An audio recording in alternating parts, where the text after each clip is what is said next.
10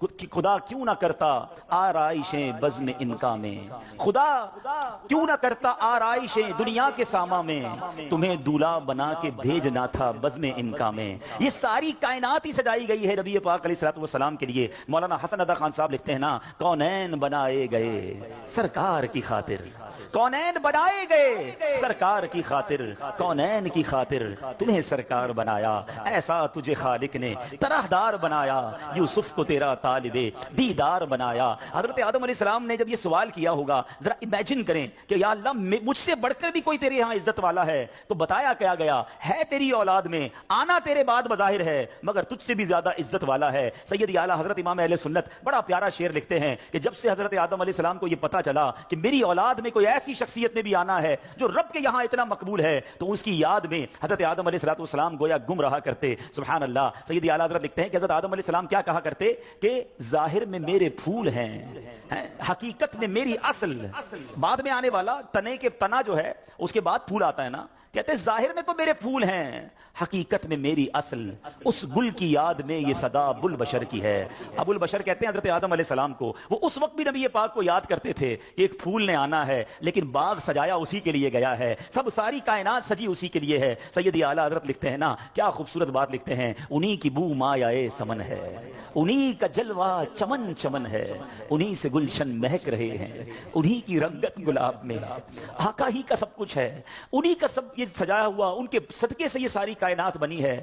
اللہ بس نبی پاک کا سچا غلام بنا لے، آقا اپنی غلامی میں قبول فرما لے، نبی پاک کا ذکر زبان پر جاری ہو جائے۔ فضول باتوں سے بچاؤ اپنے آپ کو، نکلو ان فضول باتوں سے، اپنی زبان کو ذکر و درود سے تر رکھو۔ انشاءاللہ اگر یہ زبان درود پڑھتی رہی تو ضرور نبی پاک رحمت کی نگاہ فرمائیں گے، اپنے غلاموں پر وہ بڑے مہربان ہیں۔ اور یاد رکھو، امیر اہل سنت لکھتے ہیں نا، آپ عطار کیوں پریشان ہیں، عاشقوں پر تو وہ مہربان ہیں، ان پہ رحمت وہ خاص کرتے ہیں جو مسلمان سلام کہتے ہیں۔ آپ سلام کہیے تو صحیح، درود پڑھیے تو صحیح، پھر دیکھو کیسے پھر مہربانی ہوتی ہے۔ تو اب نیت کرتے ہیں انشاءاللہ، اب تو ویسے بھی رجب کا مہینہ، پھر شعبان، پھر رمضان، مبارک مہینے آ گئے ہیں کہ اب کثرت سے درود پاک پڑھیں گے انشاءاللہ۔ آئیے محبت کے ساتھ بآواز بلند درود پاک پڑھ لیں، صلو علی الحبیب صلی اللہ تعالی علی محمد صلی اللہ علیہ وسلم۔ حضرت منصور بن عمار رحمۃ اللہ تعالی علیہ ایک روز واز فرما رہے تھے، تو کسی حقدار نے 4 درہم کا سوال کیا، کوئی غریب تھا، مسکین تھا، اس نے 4 درہم کا سوال کیا۔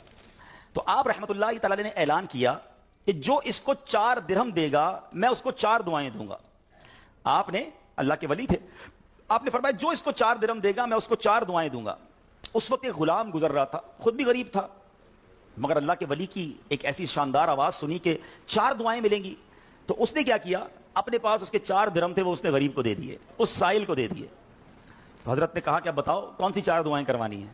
کہ حضرت پہلی دعا تو کر دیں کہ میں غلامی سے آزاد کر دیا جاؤں، غلام ہوں، غلامی سے میری آزادی ہو جائے۔ نمبر 2، مجھے ان درہم کا بدلہ بھی مل جائے، 4 درہم دے تو دیے، مجھے اس کا بدلہ بھی مل جائے۔ تیسری دعا حضور یہ کر دیں مجھے اور میرے آقا کو توبہ نصیب ہو جائے۔ چوتھی دعا یہ کر دیں کہ میری، میرے آقا کی، آپ کی اور تمام حاضرین کی بخشش ہو جائے۔ 4 بڑی پیاری دعائیں کروا لی اس نے جناب۔ اب آقا کے پاس جب وہ غلام پہنچا تو آقا کہتا اتنی دیر کیوں ہو گئی، کدھر رہ گئے تھے بھائی، کہیں کام سے بھیجا تھا اتنا لیٹ؟ کہتا ہے حضور ایسا ایسا ماجرا ہوا، راستے میں حضرت منصور اللہ کے ولی وہ کہہ رہے تھے جو 4 درہم دے دے میں 4 دعائیں کروں گا، میں نے تو 4 درہم دی اور 4 دعائیں کروا کے آیا ہوں۔ اچھا بتاؤ دعائیں کون سی تھیں؟ پہلی دعا بتاؤ۔ کہا حضور میں نے پہلی دعا تو کی کہ اللہ مجھے غلامی سے آزاد کر دے۔ آقا کہتا جا تو غلامی سے آزاد ہے۔ پہلی دعا فوراً قبول ہو گئی نا، پہلے آقا کو دعا سنائی، آقا کہتا جا تو غلامی سے آزاد۔ کہا بتا دوسری دعا کون سی کروا کے آیا؟ کہا تو دوسری دعا میں نے یہ کی کہ جو 4 درہم میں نے دیے ہیں مجھے اس کا بدلہ مل جائے۔ غریب آدمی تھا ظاہر ہے، تو آقا نے کہا کہ میں نے تجھے 4 درہم کے بدلے 4000 درہم دیے۔ ارے بھائی واہ بھائی، تیسری دعا بتا کون سی کروا کے آیا؟ کہا حضور تیسری دعا میں نے کی کہ مجھے اور میرے آقا کو گناہوں سے توبہ کی توفیق نصیب ہو۔ یہ سنتے ہی آقا واقعی آقا تھا، اس کی زبان پر استغفار جاری ہو گیا، کہنے لگا یا اللہ میں اپنے پچھلے سارے گناہوں سے توبہ کرتا ہوں۔ کہا بتا چوتھی دعا کیا کروائی تھی؟ کہا حضور چوتھی دعا یہ تھی کہ آپ کی یعنی میرے آقا کی، میری اور تمام حاضرین اجتماع کی مغفرت ہو جائے۔ یہ سن کر آقا نے کہا 3 باتیں تو میرے اختیار میں تھیں، وہ میں نے کر لی، چوتھی میرے ہاتھ میں نہیں ہے، مغفرت کرنا تو اللہ کا کام ہے نا۔ اسی رات آقا نے خواب میں کسی کہنے والے کو سنا کہ جو تمہارے اختیار میں تھا وہ تم نے کر دیا، اور میں ارحم الراحمین ہوں، میں نے تمہیں، تمہارے غلام کو، منصور بن عمار کو اور تمام حاضرین کو بخش دیا ہے۔ کیا بات ہے، کیا بات ہے، سبحان اللہ ہیں۔ یہ میرے میٹھے اسلامی بھائیوں، یہ واقعہ جو ہے یہ کتنی زبردست موٹیویشن ہے کہ ہمیں نہیں پتا ہوتا، کسی غریب کی مدد کر کے، کسی محتاج کی مدد کر کے، کسی پریشان حال بندے کی مدد کر کے ہم کبھی کبھی ایسی دعا لے لیتے ہیں کہ ہمیں اندازہ بھی نہیں ہوتا، اور وہ ایسی دعا دے دیتا ہے کہ بگڑی بن جاتی ہے، مشکلیں ٹل جاتی ہیں۔ یہ دعائیں لینے والے بنیے، اللہ کی راہ میں خرچ کریں گے۔ آج واقعی میں صحیح بتا رہا ہوں، تو یہ بعض اوقات ایک کیفیت ہوتی ہے انسان کی کہ جب انسان کسی کی مدد کرتا ہے یا کوئی ایسا کام کرتا ہے جس سے کسی کے دل سے دعا نکلتی ہے، اور یہ تو اللہ کے ولی تھے نا، انہوں نے ہاتھ اٹھا کر یہ 4 دعائیں کی، تو سیکھنے کو یہ ملا کہ بعض اوقات اللہ کی راہ میں خرچ کر کے ہم وہ حاصل کر سکتے ہیں جو برسوں میں حاصل نہیں کر سکتے، وہ نعمتیں، وہ برکتیں حاصل ہو جاتی ہیں، وہ پریشانیاں دور ہو جاتی ہیں، کیونکہ روایتوں کا مضمون ہے کہ صدقہ بیماریوں کو ٹالتا ہے، صدقہ برائی کے 70 دروازے کو بند کرتا ہے، صدقہ بلا کو نیچے نہیں اترنے دیتا۔ ایک بڑی بات یاد رکھیے گا، ہمیں نہیں پتا ہوتا، ہم صبح اٹھتے ہیں مثال کے طور پہ اور کوئی بلا آنے والی ہوتی ہے، حدیثوں کا مضمون ہے جب انسان صدقہ دیتا ہے نا تو سب بلا اوپر سے اترتی ہے، صدقہ جا کے اسے روک لیتا ہے، انٹرسپٹ کرتا ہے، اور یہ لڑائی جاری رہتی ہے، صدقہ بندے پر بلا اترنے نہیں دیتا۔ اب بعض اوقات کیا ہوتا ہے، کئی لوگ ہوں گے جو بیانات بھی سنتے ہیں، کتابوں میں بھی پڑھتے ہیں کہ اللہ کی راہ میں 1 خرچ کرو 10 ملتا ہے۔ اب وہ ہو سکتا ہے مسجد میں ڈبے میں 100 روپے ڈالیں اور شام دکان پہ انتظار کر رہے ہوں کہ ابھی تک 1000 روپے بنے نہیں ہیں۔ مولانا صاحب نے تو کہا تھا 1 کا 10 ہو جائے گا، کسی فقیر کو 10 روپے دیے انتظار کر رہے ہیں، 100 روپے کہاں ہے بھائی، ملٹی پلائی بائی 10 ہو کے ملنا چاہیے تھا۔ تو ہم صرف مالی فائدہ سوچ رہے ہیں۔ میں آپ سے پوچھنا چاہتا ہوں، آپ نے اللہ کی راہ میں خرچ کیا 1000 روپے، 10,000 روپے یا 1,00,000 روپے، اور اب آپ منتظر ہیں کہ ملٹی پلائی ہو جائے، لیکن کیا معلوم آپ کے گھر میں آگ لگنے والی تھی، کیا معلوم آپ کا روڈ پر ایکسیڈنٹ ہونے والا تھا، کیا معلوم آپ کا بچہ جو باہر کھیل رہا تھا اس پر کوئی خطرناک بلا آنے والی تھی، مگر آپ نے جو صدقہ دیا اس سے وہ بلا ٹال دی گئی۔ مجھے بتاؤ وہ 1000 کا 10,000 ہونا اچھا تھا یا ہم پر اتنی بڑی بلا کا ٹلنا اچھا تھا؟ تو ہمیشہ اللہ کی راہ میں صدقہ دیجئے، آپ یقین کریں آپ خوشحال ہو جائیں گے، آپ کی مشکلیں آسان ہوں گی۔ مگر دوبارہ وہی بات کروں گا کہ نیت اچھی ہو، صدقہ دیتے وقت، خرچ کرتے وقت، کسی کی مدد کرتے وقت احسان نہ جتانا۔ یاد نہیں تجھے تیرے بچے کی شادی میں نے کرائی تھی، بھول تو نہیں کیا قرضہ میں نے دیا تھا، ہاں تو ریڈی لگاتا تھا، میں نے تجھے جناب دکان کا کرایہ دیا تھا، یہ احسان جتا کر تو صدقہ ضائع ہو جائے گا۔ یا ایھا الذین آمنوا لا تبطلوا صدقاتکم بالمن والاذی، اے ایمان والو اپنے صدقے ضائع نہ کرو احسان جتا کر، تکلیف پہنچا کر۔ تو کچھ لوگ صدقہ دیتے بھی ہیں، مدد کرتے بھی ہیں، پھر ساری زندگی جتا رہے ہوتے ہیں، تو یہ بربادی ہے، یہ نہ کریں۔ بس اللہ کے لیے، اللہ کی رضا کے لیے آپ خرچ کریں اور پھر دیکھیں اس کی برکتیں کیسے ملتی ہیں۔ قرآن میں اللہ تبارک و تعالیٰ اپنی راہ میں خرچ کرنے والوں کو کیسا مجدہ سناتا ہے، کیسی خوشخبری ہے، کیسا فرمان ہے۔ اللہ فرماتا ہے ان المصدقین والمصدقات واقرضوا اللہ قرضا حسنا یضاعف لهم ولهم اجر کریم، بے شک صدقہ دینے والے مرد اور صدقہ دینے والی عورتیں اور وہ جنہوں نے اللہ کو اچھا قرض دیا، ان کے دونے ہیں اور ان کے لیے عزت کا ثواب ہے۔ اب کمال یہ ہے، یہ ایک جگہ نہیں، قرآن میں کئی جگہ اللہ تبارک و تعالیٰ نے قرض کا لفظ استعمال کیا ہے۔ کوئی اللہ کو جو اچھا قرض دے؟ مجھے ایک بات بتائیے، میں آپ میں سے کسی کو کوئی 10,000 روپے رکھوائے اور تھوڑے دنوں بعد کہے کہ ذرا وہ 10,000 میں سے 5,000 روپے دے دو، تو اس 5,000 دینے والے نے کوئی کمال کیا؟ اس کا تو کوئی کمال نہیں نا، پیسے میرے تھے اور میں نے کہا کہ میرے 10,000 میں سے 5,000 مجھے دے دو، کیا کمال کیا؟ میرے پیسے تھے واپس دے دیے۔ مگر اللہ کی شان دیکھو، اللہ کی کرم نوازی دیکھو، شان کریمی دیکھو، ہم سب کو دانا دانا اس نے دیا ہے۔ ہم تو پیدا ہوئے تھے، کپڑے بھی جسم پر نہیں تھے، کھانے کو اس نے دیا، پہننے کو اس نے دیا، گھر اس نے دیا، مال اس نے دیا، سب اس نے دیا، مگر جب اس کی راہ میں خرچ کرنے کی باری آتی ہے تو کہتا ہے، فرماتا ہے قرآن میں، ہے کوئی جو اللہ کو اچھا قرض دے؟ اللہ کا مال ہے، ہم نے کیا کمال کرنا تھا؟ ہم خرچ کرتے، وہ کچھ بھی نہ دیتا اس کے بدلے پھر بھی اسی کا مال تھا، مگر مہربانی دیکھو، مال بھی وہ دیتا ہے، توفیق بھی وہ دیتا ہے، خرچ کریں تو ثواب بھی وہی دیتا ہے، عطا بھی وہی کرتا ہے۔ اور علماء نے بڑی زبردست اس میں ڈیبیٹ کی ہے، مفسرین نے بحث کی ہے کہ جناب ان آیتوں میں قرض کا لفظ کیوں لایا گیا؟ اللہ اکبر ہے۔ فرمایا جب آپ اور میں، دنیا میں بندہ کسی کو قرضہ دیتا ہے نا تو امید ہوتی ہے یہ قرضہ واپس ملے گا، اگر امید نہ ہو تو پھر یہ قرض نہیں ہے، پھر تو تحفہ ہو جائے گا نا۔ آپ کسی کو تحفہ دے دیں تو آپ کو پتہ یہ واپس نہیں آئے گا، لیکن قرضہ دیتے وقت آپ طے کرتے ہیں کتنے دنوں میں دو گے، کب دو گے، کیسے لوٹاؤ گے، تھوڑی بندہ معلومات بھی کرتا ہے، یار قرضہ دے رہا ہوں واپس ملے گا نہیں ملے گا۔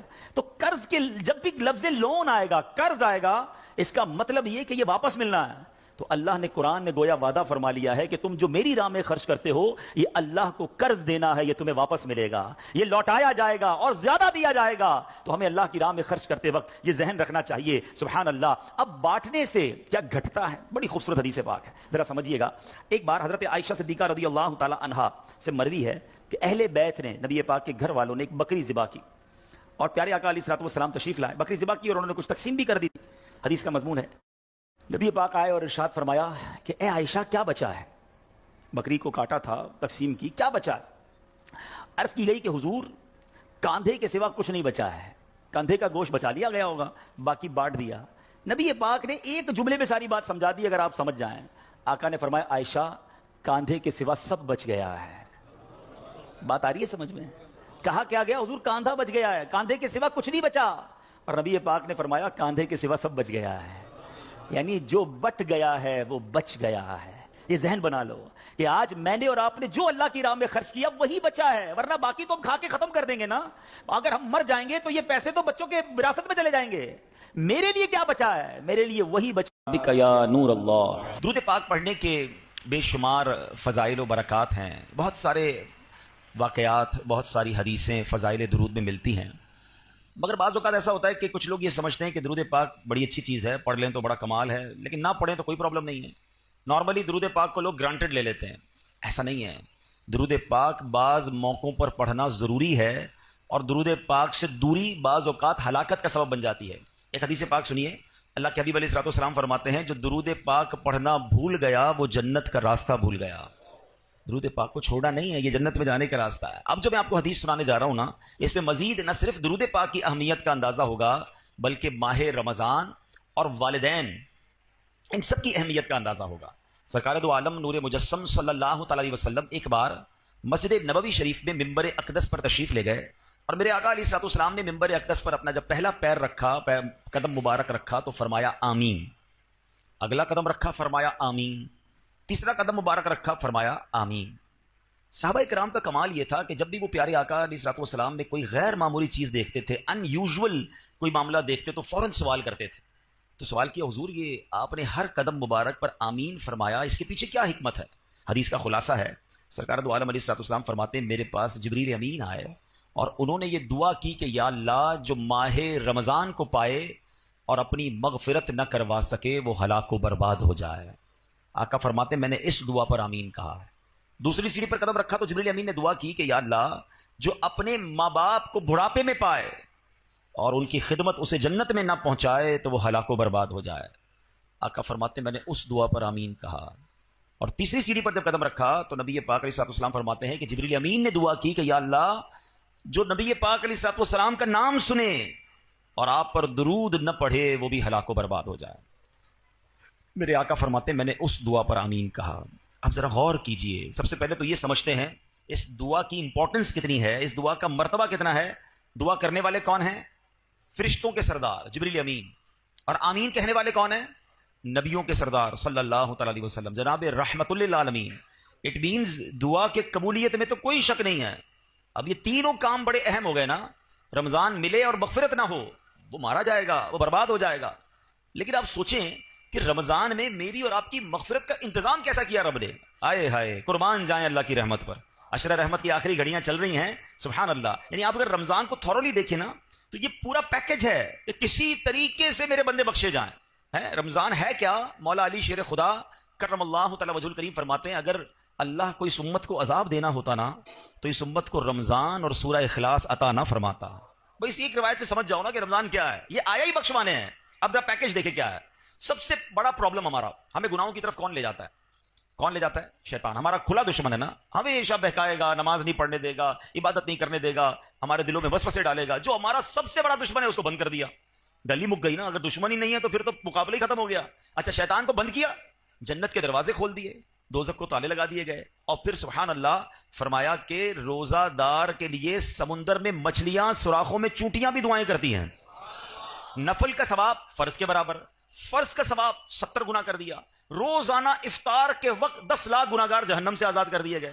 اچھا روزانہ رات رحمت کا فرشتہ ندا دے رہا ہے، آسمان سے آوازیں لگائی جا رہی ہیں، ہے کوئی مانگنے والا اس کی توبہ قبول کی جائے، ہے کوئی مغفرت کا سوالی اس کا سوال۔ یعنی جو فقیر ہوتا ہے نا وہ سخی کے در پہ جا کر کہتا ہے کچھ دے دو آپ کی مہربانی، وہاں سے خود ندائیں ہیں کہ مانگ لو جو مانگنا ہے۔ یہ بتاؤ بخشش کا کوئی بہانہ نہیں چھوڑا گیا ہے۔ لیکن اگر پھر بھی رمضان میں کوئی نہ بخشا جائے، جو اس مہینے میں بھی گناہ کرے، روزے نہ رکھے، نمازیں نہ پڑھے، ہیں اس مہینے میں راتوں کو گناہ میں گزارے، راتوں میں پھر برے کام کرے، اب کتنی سخت بات ہے کہ تمہارا دشمن شیطان بند کر دیا پھر بھی تم گناہوں سے باز نہیں آ رہے۔ اب اس میں بھی کچھ لوگوں کو وسوسہ آتا ہے کہ یار جب شیطان بند ہے تو گناہ کیوں ہو رہے ہیں؟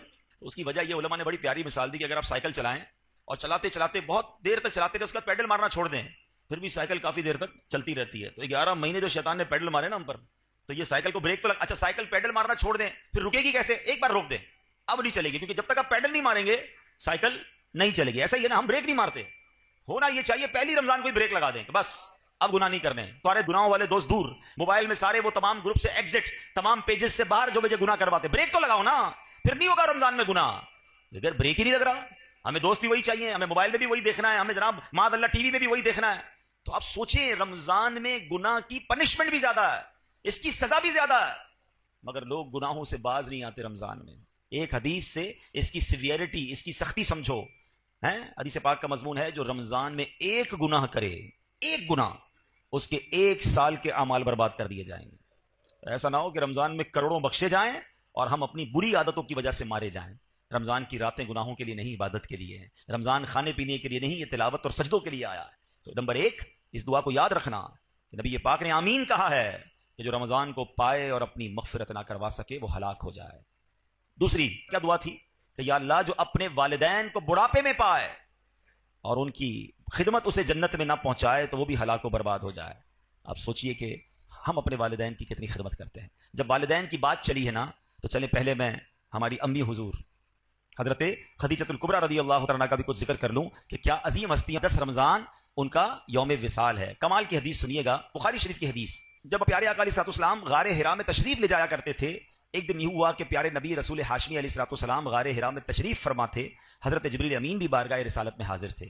اتنے میں مسلمانوں کی پیاری امی جان رسول اکرم صلی اللہ تعالی وسلم کی زوجہ محترمہ حضرت خدیجہ الکبریٰ رضی اللہ تعالیٰ عنہ دور سے آتی ہوئی نظر آئیں.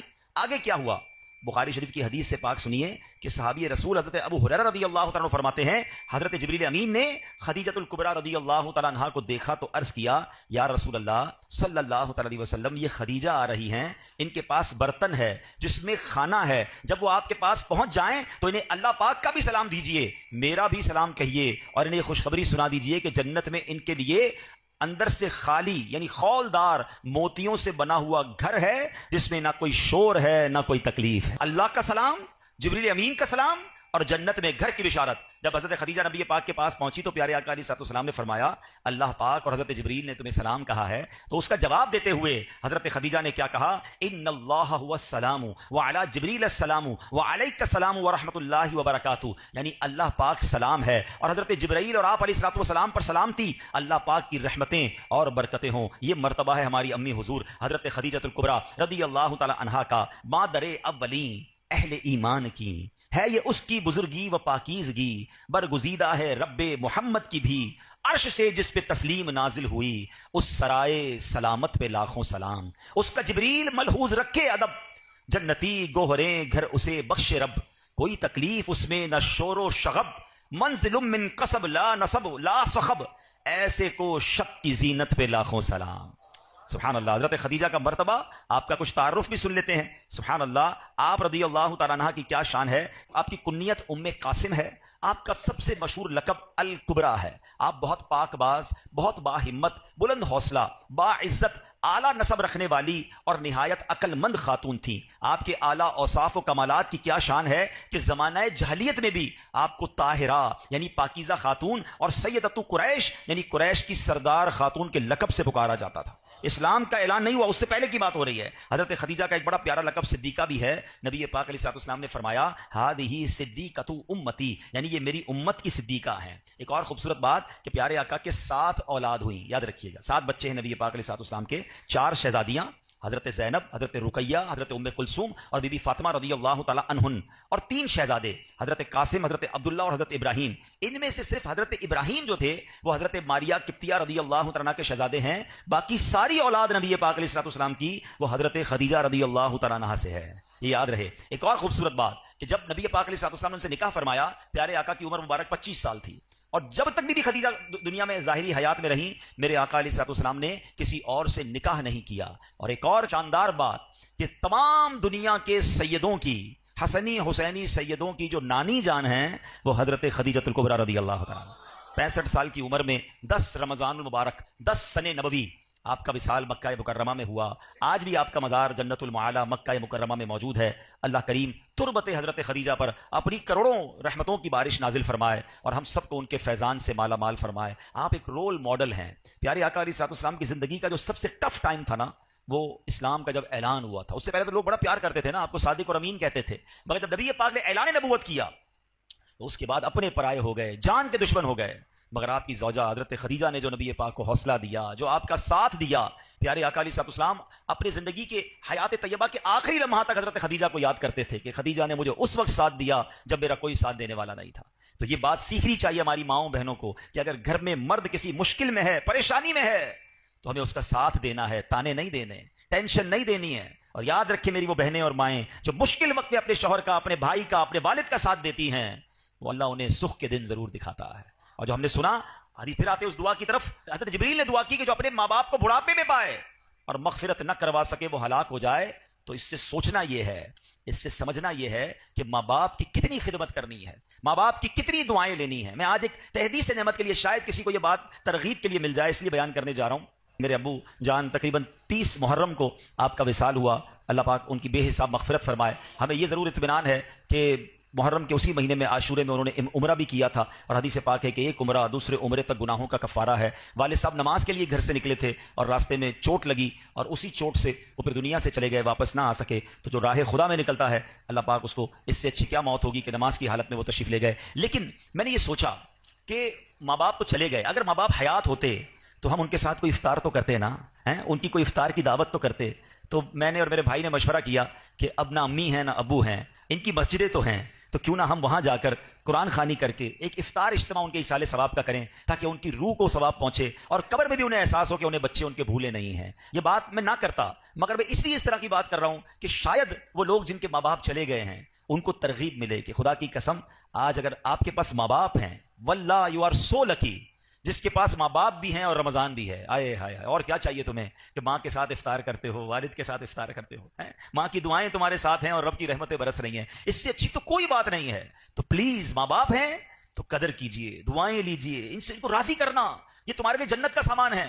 حدیث پاک کا مضمون ہے جن سے ان کے ماں باپ راضی، ان سے ان کا رب راضی۔ اور اگر ماں باپ ناراض تو رب ناراض، انہیں ناراض نہ کرنا، ہمیشہ خوش رکھنا۔ اور اگر ماں باپ چلے گئے ہیں تو انہیں بھولا نہ کرو، کسی نہ کسی بہانے انہیں تحفے پہنچایا کرو۔ ہم کیا تحفہ پہنچا سکتے ہیں؟ اب تو ان کو کوئی پیسے تو نہیں دے سکتے، کوئی سوٹ پیس بھی نہیں دے سکتے، مگر دعائیں تو دے سکتے ہیں، ثواب تو پہنچا سکتے ہیں۔ ہر بندہ اپنی حیثیت کے مطابق کرے، ضروری نہیں کہ آپ بہت بڑا افطار اجتماع اماں جان کے لیے کریں گے تو ہی ثواب پہنچے گا، پوری مسجد بنائیں گے، ہر بندہ اپنی حیثیت کے مطابق۔ آپ مسجد میں ایک اینٹ لگا دیں، اگر آپ کی جتنی حیثیت ہے، آپ 2 کھجوریں کسی کو کھلا دیں کہ یہ میرے ابو کے نام کی ہے کھجور، یہ میری والدہ کے نام کی کھجور، انہیں پتا تو چلے، انہیں کی روح کو احساس تو ہو کہ بچوں نے یاد رکھا ہے، بھول نہیں گئے، بھولی بسری داستان نہیں بن گئے ہم۔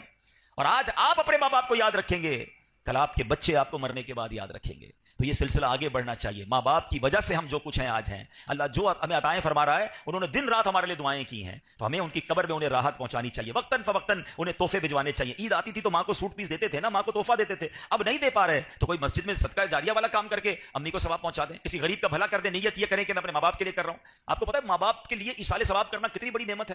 جو بچہ اپنے ماں باپ کے لیے حج کرتا ہے نا، یعنی اگر فرض حج پہلے کر لیا، اب نفلی حج کرنے جا رہا ہے اور نیت کرتا ہے کہ میں اپنے والدین کے لیے کر رہا ہوں، تو حدیثوں میں یہ الفاظ آتے ہیں کہ ماں باپ کو تو حج کا ثواب ملے گا، اس بچے کو 10 حج کرنے کا ثواب ملے گا۔ کمال کی ہستیاں ہیں، ان کی وجہ سے ہمارا ثواب بھی ملٹیپلائی ہو جاتا ہے، تو پھر کیوں انہیں بھولیں؟ خوب ایصال ثواب کریں، ان کی قبر پر جایا کریں۔ اور تیسری حدیث پاک کا جو جز تھا، تیسری دعا تھی کہ اللہ کے نبی علیہ الصلوۃ والسلام نے فرمایا کہ جو پیارے آقا علیہ الصلوۃ والسلام کا نام نامی سنے اور درود پاک نہ پڑھے وہ بھی ہلاک و برباد ہو جائے گا۔ تو خوب درود پاک پڑھیں، خوب درود پاک پڑھیں، اس مہینے میں درود پاک پڑھنے کی عادت ڈالیں۔ علماء نے یہ بڑا آسان کر دیا ہمارے لیے کہ اگر ہم کبھی نبی پاک علیہ الصلوۃ والسلام کا نام سنیں اور درود پڑھنا بھول گئے تو علماء کہتے ہیں دن میں ایک مخصوص تعداد میں درود پاک پڑھ لیا کرو، 100 بار، 200 بار، 300 بار، تو پورے دن میں جتنی بار بھی نام نامی سنا ہوگا، لیا ہوگا، درود نہیں پڑھ سکے تو اب جو یہ پڑھو گے یہ پڑھنا قائم مقام ہو جائے گا۔ تو اللہ کریم سے میں دعا کرتا ہوں کہ رب کریم ہمیں ماہ رمضان کی قدر نصیب فرمائے، اپنے والدین کی قدر نصیب فرمائے، ہمیں درود پاک کی کثرت کرنے کی توفیق عطا فرمائے۔ رمضان میں تراویح میں جینا چرایا کریں۔ کچھ لوگوں کو دیکھا ہے شروع میں 3-4 دن آتے ہیں پھر غائب ہو جاتے ہیں، یا 2-5 روزہ 10 روزہ تراویح پڑھ کے سمجھتے ہیں تراویح معاف ہو گئی ہے۔ تراویح سنت موقدہ ہے۔ آپ کو پتہ ہے تراویح کا ثواب کتنا ہے؟ رمضان میں ہر سجدے پر اللہ کریم 1500 نیکیاں عطا فرماتا ہے، ہر سجدے پر جنت میں سرخ یاقوت کا ایک گھر عطا کیا جاتا ہے۔ ہائے ہائے ہائے، اتنی اللہ نے رحمتیں آسان کر دی. پھر ہم تراویحوں سے بھاگ جاتے ہیں. تراویح بھی پڑھیں، نوافل بھی پڑھیں، تہجد بھی پڑھیں، اللہ توفیق دے اشراق چاشت بھی پڑھیں، رغبت کریں. یہ وقت آیا. آپ کو پتا ہے پچھلے رمضان میں کئی لوگ ہمارے ساتھ تھے، کیا پتا اور آج نہیں ہے، کیا پتا اگلے رمضان میں ہم نہ ہوں. تو اس رمضان کو اپنا آخری رمضان سمجھیں اور خوب عبادتیں کر لیں. یہ بخشوانے آیا ہے تو کر لیجئے جتنی نیکیاں کرنی ہیں. اور آخر میں عرض یہ ہے کہ اس مہینے میں سخاوت بھی کیجیے اپنی حیثیت کے مطابق. اپنے غریب رشتہ داروں کی مدد کیجیے، دیگر مسلمانوں کی مدد کیجیے. اور اس کے بعد میری گزارش ہے اپنی دعوت اسلامی کا بھی ساتھ دیں. اللہ پاک عمل کرنے کی توفیق عطا فرمائے. اللہ پاک اس مہینے کی برکتیں ہم سب کو نصیب فرمائے. صلو علی الحبیب صلی اللہ تعالی علی محمد صلی اللہ علیہ وسلم. الحمدللہ رب العالمین والصلاة والسلام علی خاتم النبیین.